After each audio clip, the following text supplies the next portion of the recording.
Perkenalkan, namaku Edo. Aku berumur 27 tahun, dan sampai saat ini, aku belum menikah. Aku ingin membagikan kisahku yang sangat berkesan dalam hidupku, bersama Tante Andin, dan juga, sangat menarik untuk disimak. Tante Andin adalah adik kandung dari papaku. Tante Andin memiliki wajah yang cukup cantik menurutku, dan ia seperti memiliki aura yang mampu menarik perhatian lelaki. Umurnya belum terlalu tua. Ia berumur sekitar 38 tahunan.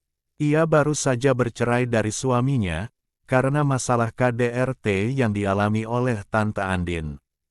Karena mantan suami Tante Andin mempunyai sikap yang temperamen dan sering melukai Tante Andin. Tante Andin sering curhat denganku. Ia sering curhat tentang masalah yang dihadapinya sekarang. Tetapi, aku hanya bisa menjadi pendengar yang setia saja. Singkat cerita, pagi itu cuaca begitu cerah sekali. Ketika aku sedang santai di rumah, tiba-tiba, aku mendapatkan telepon dari Tante Andin untuk segera ke rumahnya, karena ia memerlukan bantuanku. Sesampai di sana, langsung ku ketuk pintu rumah Tante Andin, yang memang berjarak sekitar 5 menit dari rumahku.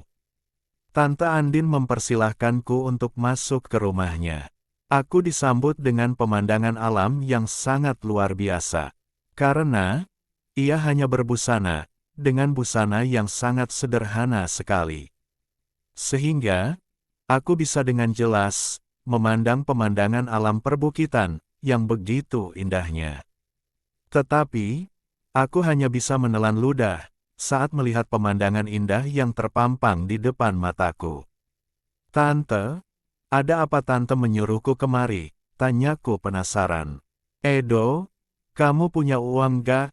Tante lagi butuh uang. Kamu bisa pinjamin Tante 500.000 aja, minggu depan Tante balikin kok," ujarnya.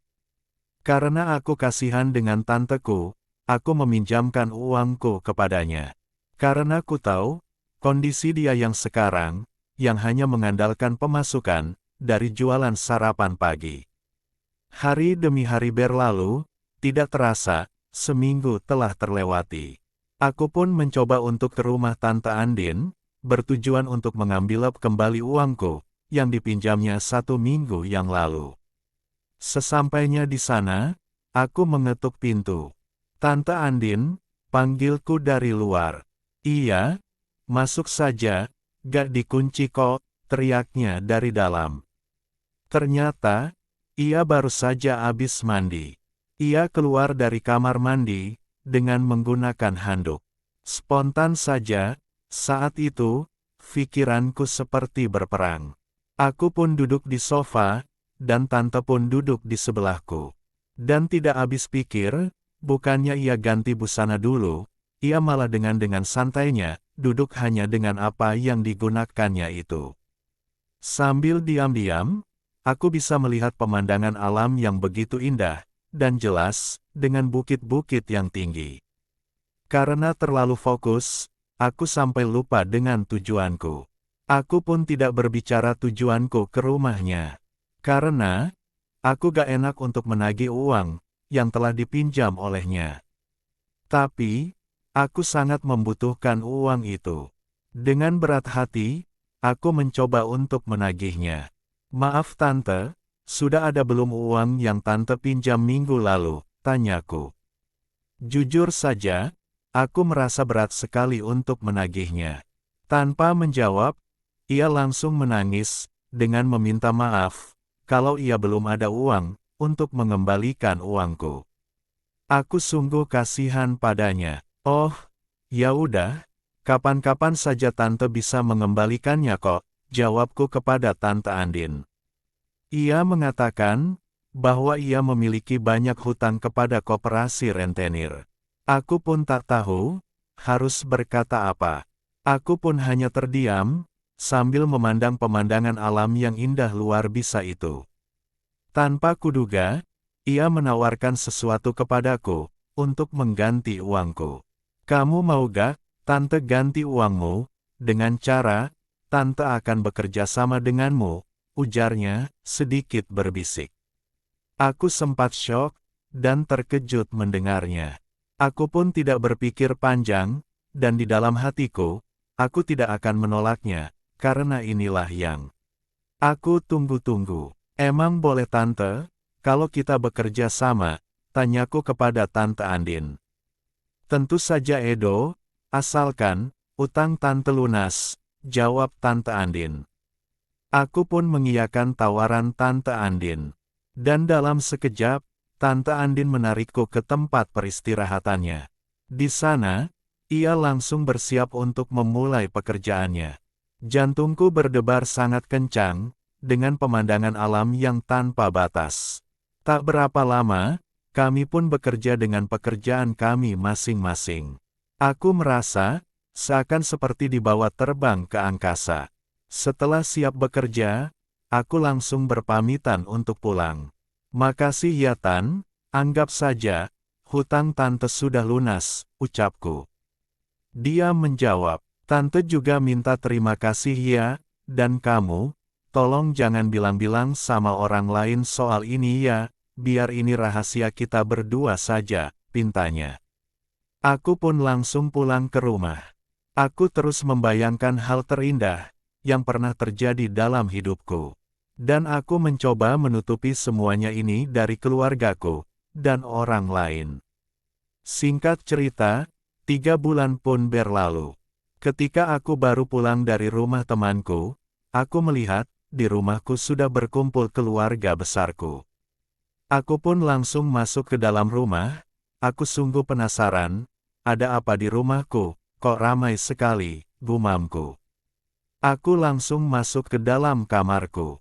Dari dalam kamar, aku mencoba mendengar pembicaraan antara papaku dan Tante Andin, juga disaksikan oleh seluruh anggota keluargaku. Kamu kerja dengan siapa? Suara papaku sangat keras, dan terdengar sangat jelas di dalam kamarku. Aku penasaran, ada apa sebenarnya? Aku mencoba untuk memberanikan diri untuk keluar kamar, dan mengikuti pembicaraan keluarga besarku itu. Aku menuju kursi di sebelah mamaku, tak kusangka, ternyata, Tante Andin sedang mengandung. Aku sungguh sangat kaget, dan aku bertanya-tanya dalam hati, apakah itu hasil dari kerja kerasku bersama Tante Andin? Beberapa bulan yang lalu, aku sangat bingung. Aku diam saja, dan mulai takut. Aku melihat Tante Andin, mengarahkan matanya kepada diriku. Tante tidak menjawab sepatah kata pun, dari pertanyaan yang dilontarkan papaku. Ia hanya diam, dan meneteskan air mata. Kemudian, mamaku mencoba untuk menenangkan Tante Andin, dan membawanya untuk menenangkan diri di kamarku. Aku pun mempersilakan kamarku, digunakan Tante Andin untuk menenangkan diri, dan beristirahat. Namun, aku masih sangat penasaran. Hingga malam tiba, aku belum berani masuk ke dalam. Karena, di sana masih ada Tante Andin. Aku masih duduk di sofa, dan kemudian, kulihat papa dan mamaku keluar rumah. Papa berkata kepadaku, Edo, kamu jaga rumah ya, papa sama mama, mau mencari penyelesaian masalah dari tantemu itu, ujar papaku. Aku pun mengiyakan perintah papaku itu. Akhirnya, suara pintu kamarku berbunyi. Ternyata, Tante Andin keluar dari sana, dan tak kuduga, ia menarikku. Aku pun kaget, dan jantungku berdebar sangat kencang. Setelah di sana, ia berbicara kepada Edo, kamu tahu gak, kalau anak yang ada di dalam perutku ini, adalah hasil dari kerja keras kita, ucapnya kepadaku. Aku hanya bisa diam, dan syok, saat mendengar ucapannya. Aku sangat kaget, dan juga takut. Jadi, gimana ini Tan? Gak mungkin aku menikahi Tante, jawabku kepada Tante Andin. Kamu diam-diam saja, dan gak usah takut, nanti, biar teman Tante yang menikahi Tante, dan jangan sampai, kamu bocorin, apa yang kita lakukan saat itu, Tante Andin berbicara kepadaku. Aku pun hanya mengangguk saja. Kemudian, aku langsung meninggalkannya, karena aku takut Papa dan Mamaku pulang dan melihat aku masih di sana bersama Tante Andin. Sebulan kemudian, Tante Andin pun akhirnya menikah dengan Om Udil. Duda beranak dua yang dapat membantu permasalahan Tante Andin. Kini, semua bebanku seakan hilang, dan aku akan terus merahasiakan tentang semua ini kepada semua orang.